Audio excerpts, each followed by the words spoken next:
తీసుకో అడవన్నా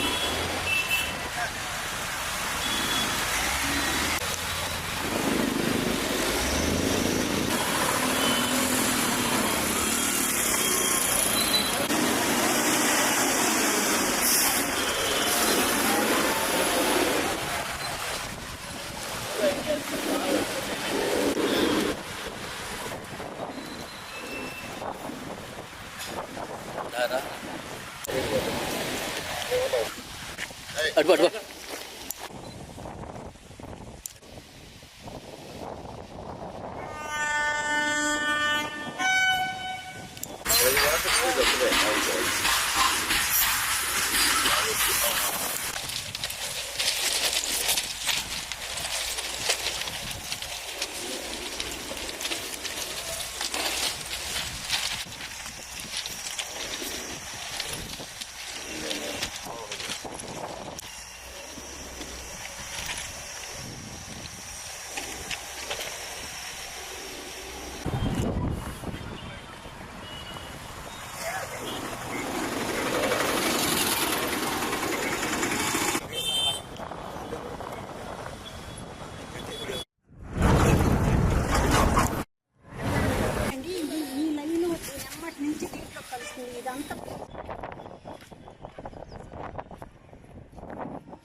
బుడమేరు 3 దగ్గర బీచ్ కావటం, మళ్ళా దాన్ని పుడిచిన మళ్ళా 3 దగ్గరలు కావటం, ఈ యొక్క విజయవాడ నగరంలో 32 డివిజన్లు ప్లస్ చుట్టుపక్కల ఉన్న విలేజ్లు కొన్ని వాటర్లో మెర్జ్ అయిపోయినాయి.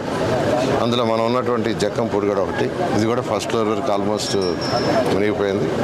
అయితే ముఖ్యమంత్రి గారు ఇక్కడే ఉండి కలెక్టరేట్లోనే అక్కడే పడుకొని యాక్చువల్గా ఈ 10 రోజులు అందరూ మంత్రులని, ఎమ్మెల్యేలని, అధికారులని రకరకాలుగా ఆదేశించి యాక్చువల్గా చేయించారు. రాత్రింబావుళ్ళు అందరూ చేశారు, ఒకరిద్దరు కాదు.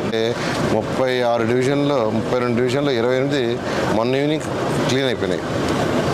మిగతా వాటిల్లో కూడా ఒక 4 డివిజన్లు 61, 62, 63, 64 దాదాపు వాటర్ వెళ్ళిపోయింది. నేను చూశాను, ఎందుకంటే నేను ఒక స్పెషల్ ఆపరేషన్ చేశాను అక్కడ. చేయటం వల్ల ఆ నీళ్ళన్నీ వెళ్ళిపోయినాయి. ఇంకా కొద్దిగా ఉండే ఒక 25% ఇవాళ రాత్రికి వెళ్ళిపోతాయి అనుకుంటున్నాను. వెళ్ళిపోతే రేపు అక్కడ కంప్లీట్గా శానిటేషన్ చేసి విజయవాడ మున్సిపల్ కార్పొరేషన్కి వాటర్ అంతా 10 డివిజన్ల వాటరు రైల్వే ఒక్క వెంటిల్ ద్వారానే రావాలి.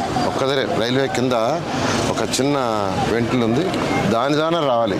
అది ఎంత ఉందంటే 60 అడుగులు వెడల్పే ఉంది, కేవలం 60 అడుగుల వెడల్పే. నిజంగా వాటర్ని ఫ్లడ్ వచ్చినప్పుడు పోవాలంటే కనీసం 1000 అడుగులు వెడల్పు ఉండాలి.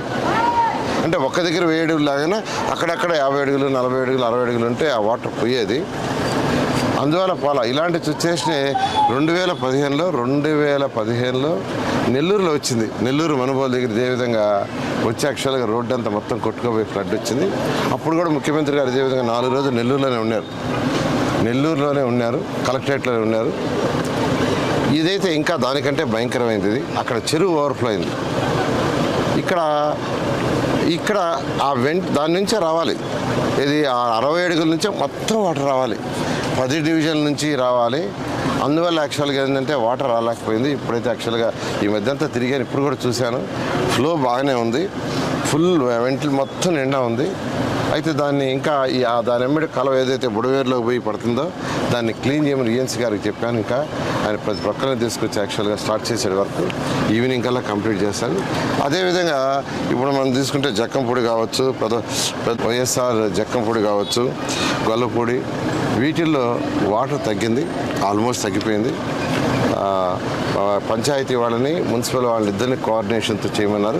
కన్నబాబు గారిని సపోర్టింగ్గా పెట్టాం. ఈరోజు సాయంకాలం కల్లా వీలైనంత మ్యాక్సిమం ఇక్కడ ఉన్న చెత్తా చెదారం తీసేస్తారు, ఎందుకంటే 10,000 మంది వర్కర్స్ ఉన్నారు. వాటర్ అక్కడక్కడ ఉంది, ఆ వాటర్ని కూడా పంపింగ్ ద్వారా కొట్టేయమన్నాను. అది కూడా చేసి రేపు మార్నింగ్ యాక్చువల్గా ఈ 4 ఏరియాలో ఎక్కడైతే వాటర్ పూర్తిగా పోయి అక్కడక్కడ దాన్ని క్లీన్ చేయడం జరుగుతుంది.